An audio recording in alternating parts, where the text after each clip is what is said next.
À la faveur du cessez-le-feu conclu entre les principaux protagonistes de la crise au Soudan du Sud, plusieurs États ont décidé d'évacuer leurs ressortissants du pays.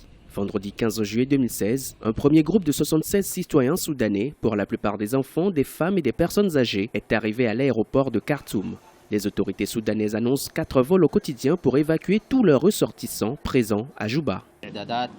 Nous avons pris des dispositions pour l'évacuation de nos concitoyens en procédant d'abord par un enregistrement de chacun d'entre eux. Nous allons organiser 4 vols quotidiens pour évacuer 3000 ressortissants soudanais désireux de quitter Juba.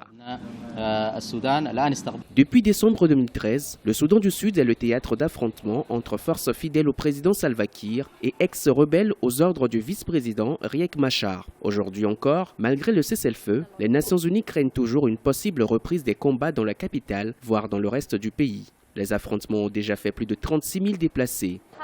Nous étions dans notre maison quand des coups de feu ont retenti. Nous nous sommes cachés sous nos lits. Nous avons dû quitter notre maison rapidement parce qu'elle était touchée par une roquette.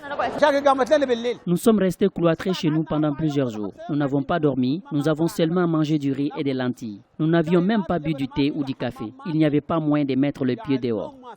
Dans un communiqué publié ce mercredi 13 juillet, le président Salva Kiir a ordonné une amnistie pour les ex-rebelles du SPLA, les forces fidèles à son vice-président Riek Machar. Une mesure qui suscite de nombreuses interrogations et le scepticisme d'une partie de l'opinion. Plusieurs autres pays étrangers dont l'Ouganda, l'Allemagne ou encore les États-Unis ont également entamé des procédures d'évacuation de leurs ressortissants.